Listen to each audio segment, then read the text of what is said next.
so that you might not be confused and conflicted within yourself. Whatever you take of God and give another definition to becomes a learning tool for you. Because it is something which you have to bring your attention to with a conscious desire to see it for what it is in order to return to your sanity. It's always the things that you have denied the reality of by giving your own unreal definition to that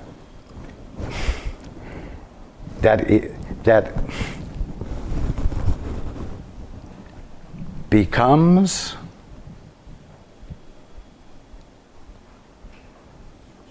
the place where correction is required. Thus it becomes a learning tool. And once correction has occurred, it ceases to have that function as a learning tool. Because it is no longer a place where you're making an error of judgment. You see?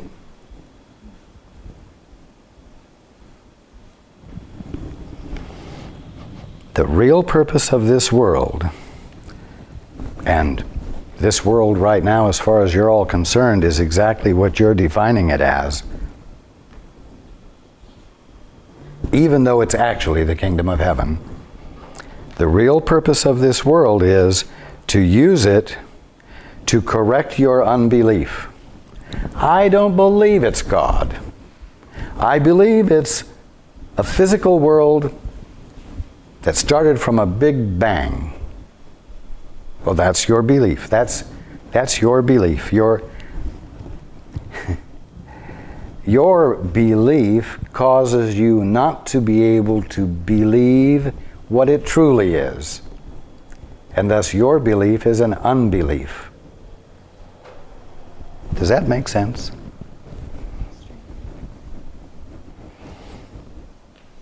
So as long as you're looking at the kingdom of heaven and calling it the world, it becomes a learning tool because it sits there calling for correction. The kingdom of heaven sits there calling for correction of your mind. And once you let your mind be changed by abandoning your interpretation or your definition, and you let the kingdom of heaven register with you, which is what it is, then it's no longer a learning tool. It doesn't serve that purpose anymore. But it doesn't disappear.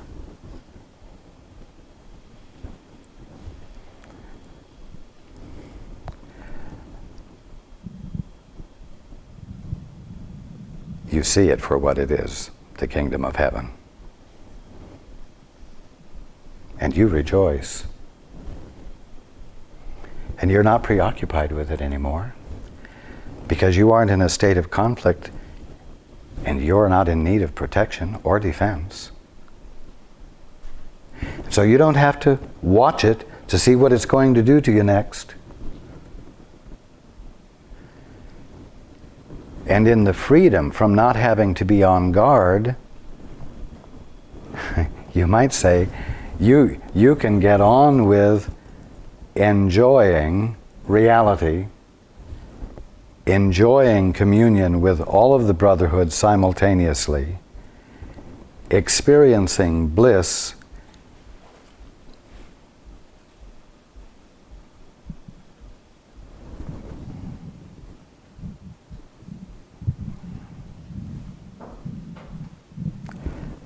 because you're no longer engaged in surviving the odds, in surviving from the terror that awaits you around the corner, and so on. You see?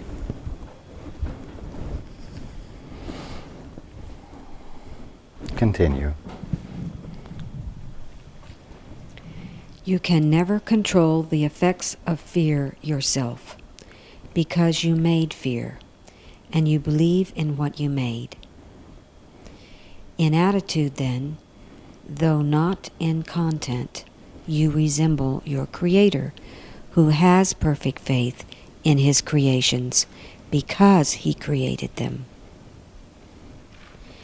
Belief produces the acceptance of existence.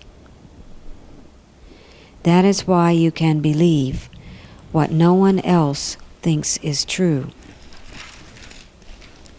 It is true for you because it was made by you.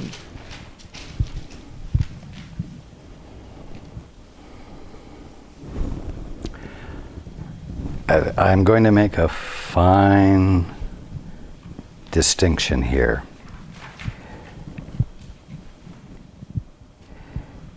Belief produces the acceptance of existence.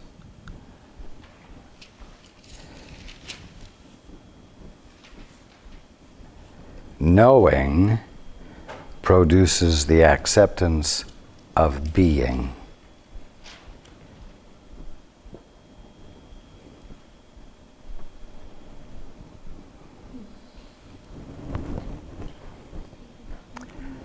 I am indicating thereby that the word existence refers to what you are experiencing in a separated state. The word existence has an opposite, non-existence. The word being does not have an opposite.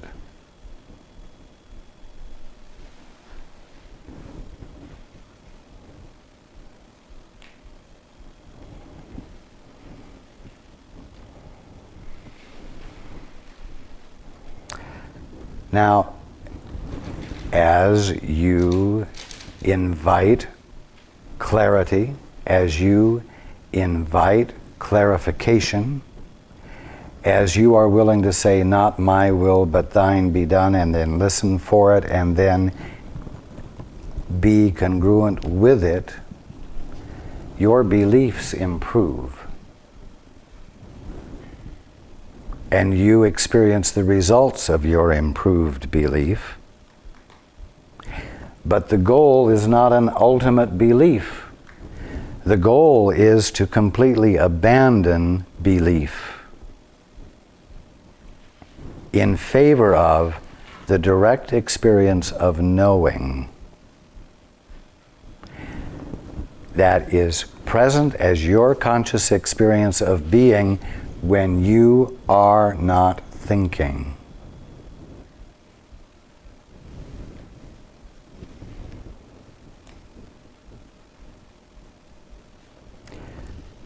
And so the void that one arrives in as a result of abandoning thinking is pregnant with reality, is pregnant with infinity, is pregnant with eternity, is pregnant with the conscious experience of everything from God's point of view.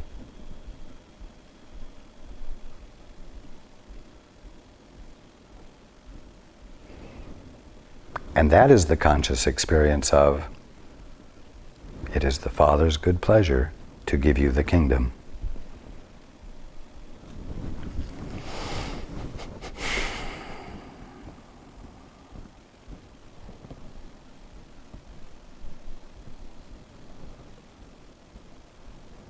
You can believe what no one else thinks is true.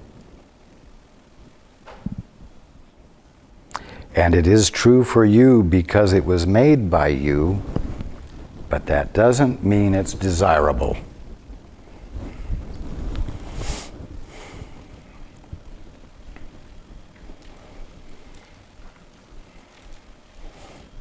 Let's continue.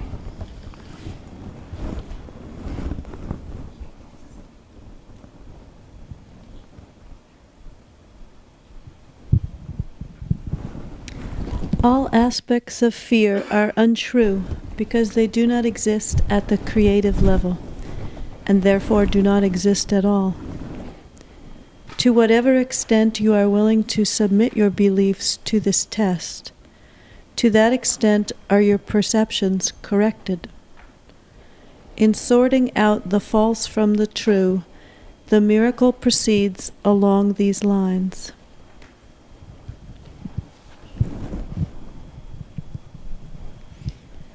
Perfect love casts out fear. If fear exists, then there is not perfect love. But only perfect love exists. If there is fear, it produces a state that does not exist. Believe this, and you will be free. Only God can establish this solution, and this faith is His gift. So the answer to the dilemma of the human condition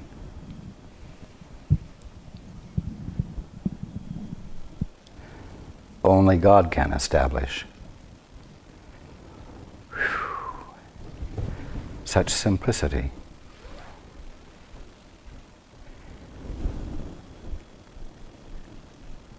Let it sink in.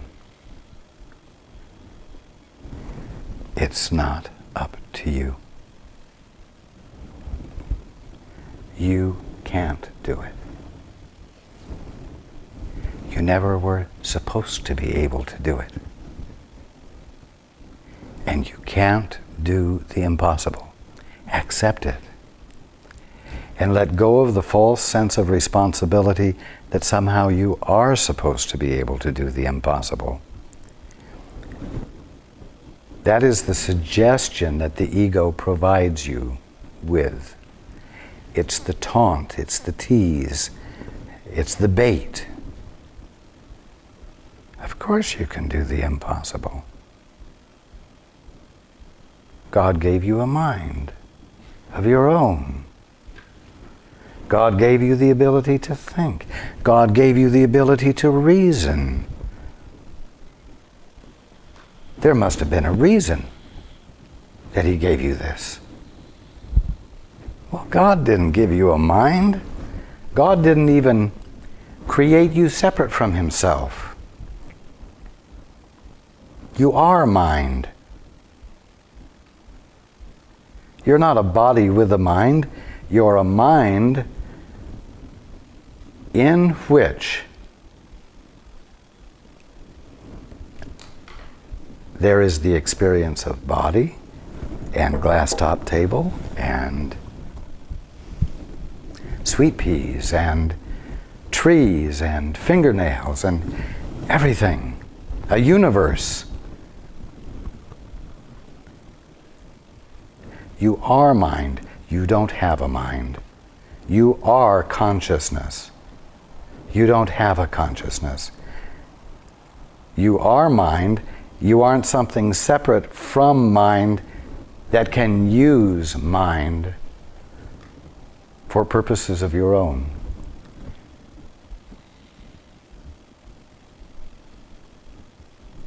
You are mind. Only God can establish the solution. So, the only task you have in front of you is to yield to God.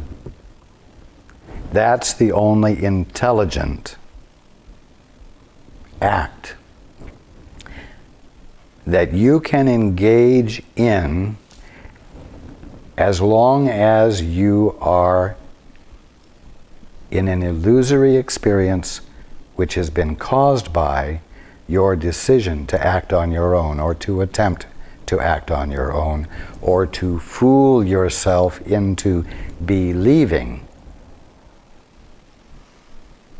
that you can.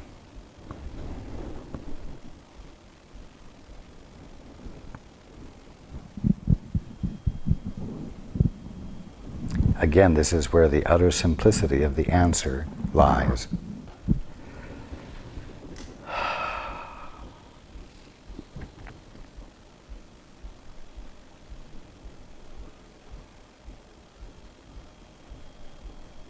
I keep saying to Paul, let me respond to everything.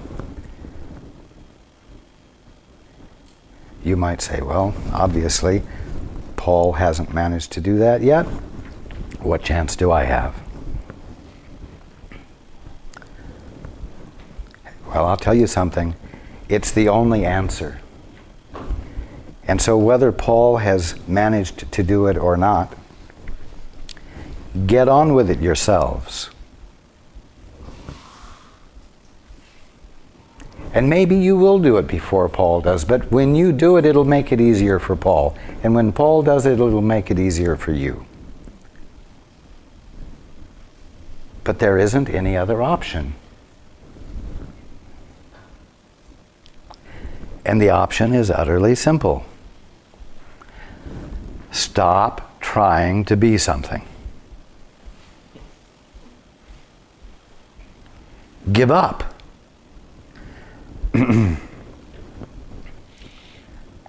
Because when you give up the capital S something that you are, that which you divinely are will fill you up. Your memory will return of what you divinely are. And you will come into the fullness of your being and the joy of being. And the only difference there will be is that you will not be able to say, I'm a self-made wonderful being. I'm a self-made, incredibly divine being.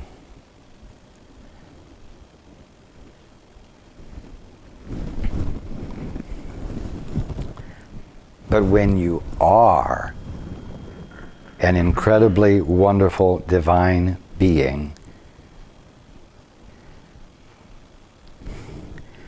it doesn't make any difference whether you're able to claim personal responsibility for it or not, because you are sane once again.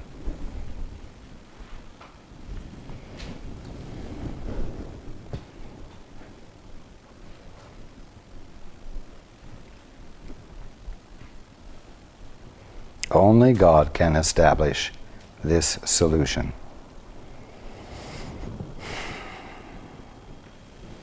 And this faith is His gift.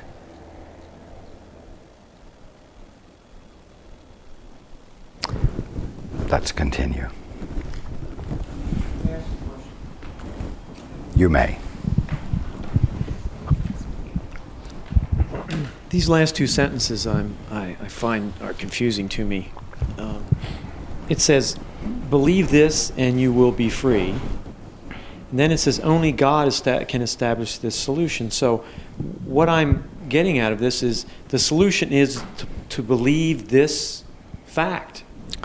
That only perfect love exists. Yes. If there is fear, it produces a state that does not exist. Right. If you believe that, you will be free.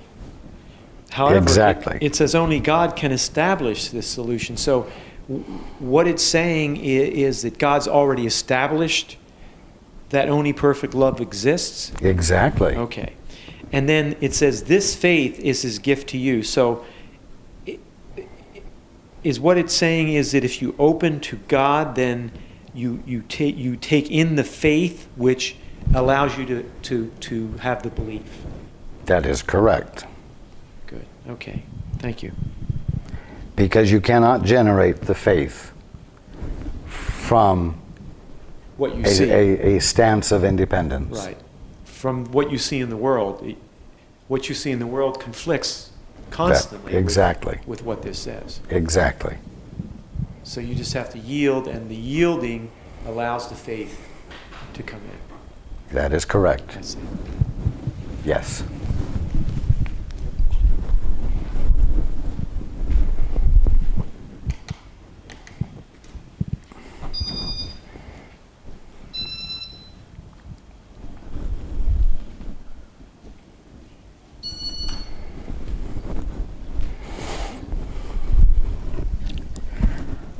Let's continue. Distortions, distortions of miracle impulses. Your distorted perceptions produce a dense cover over miracle impulses, making it hard for them to reach your own awareness. Oh, wow. Miracle impulses. Miracle impulses.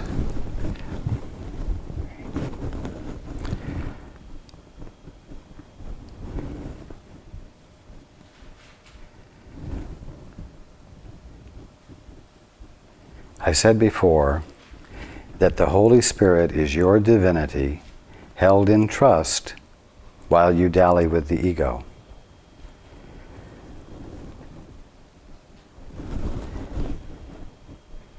In other words, the Holy Spirit is that part of yourself which you have denied in favor of a tiny definition of yourself that you wish to limit yourself to. Now, the fact that you can never be less than whole means that the wholeness of you that has been denied will constantly be asserting itself against the boundary you are using to hold it back. You see? And this constant insinuation into your conscious awareness of the wholeness of you is a miracle impulse.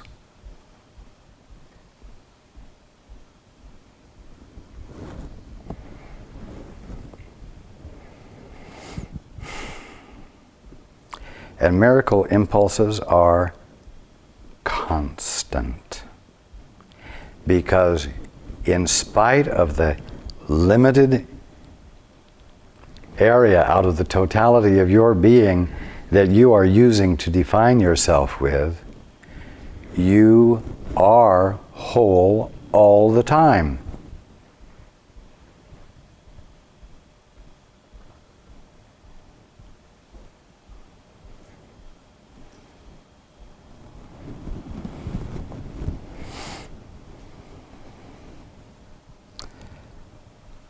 Your limited definition of yourself and your commitment to it makes it hard for miracle impulses to reach your awareness.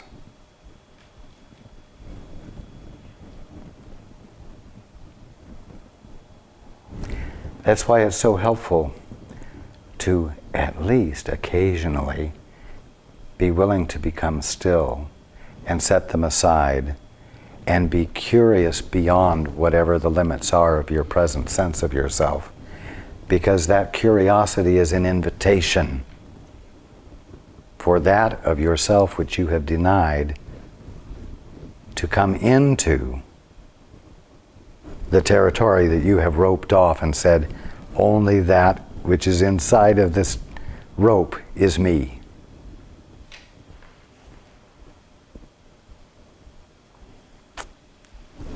Continue.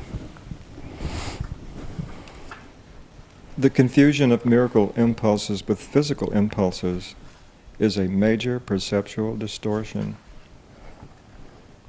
Physical impulses are misdirected miracle impulses. All real pleasure comes from doing God's will. Now, although it isn't said here, we are talking about pleasurable physical impulses are misdirected miracle impulses.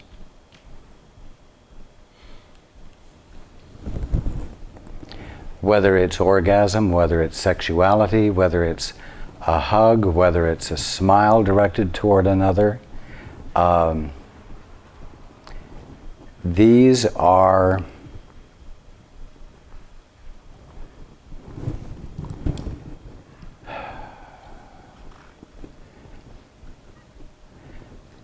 conscious attempts to bring into your awareness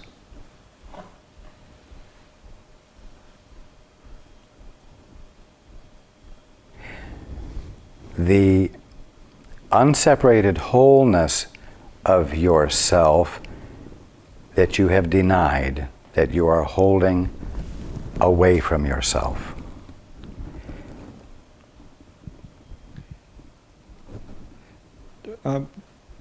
Do pleasurable physical impulses help us or hinder us towards our own being in the present moment? It all depends on the motive.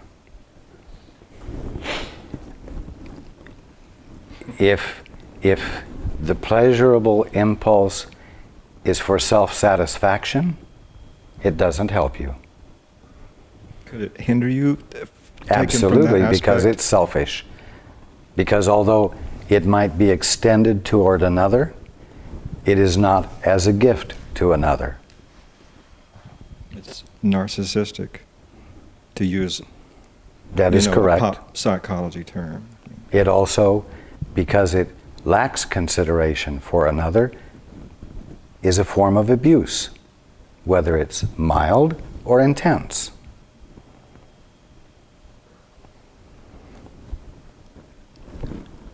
An act that is pleasurable for you may be done so as to influence another or control another. Again, a form of abuse, and it's all aimed at you. So, absolutely, the giving of, the expressing of a pleasurable impulse can be to your disadvantage. Maybe the opposite of that would be our inviting another one to join us with a moment of mutual joy or pleasure. Would that be a positive use of it or constructive? That would be a positive use of it, but you don't need to go that far. It doesn't have to be dependent on what another does. It has to do with, again, the motive, whether it's to get or to give. And as long as the expression of love physically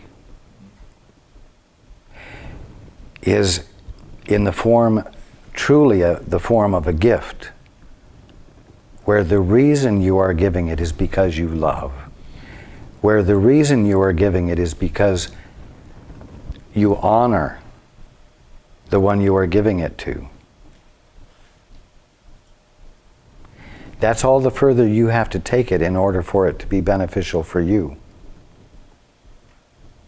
in terms of your awakening and not keeping you in the dream. And it really does amount to a matter of growing up.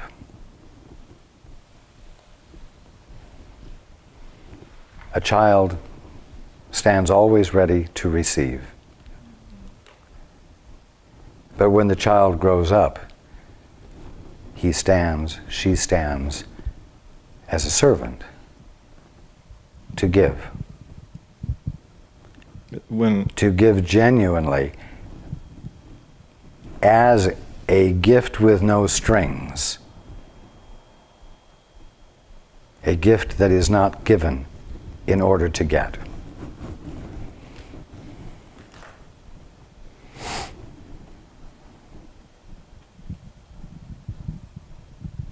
You see? Yes. Continue. This is because not doing it is No, I'm sorry, start with all real pleasure, the sentence Okay. before. all real pleasure comes from doing God's will. Yes.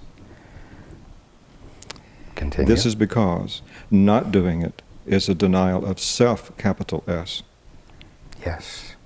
Denial of self results in illusions, while correction of the error brings release from it. Do not deceive yourself into believing that you can relate in peace to God or to your brothers with anything external.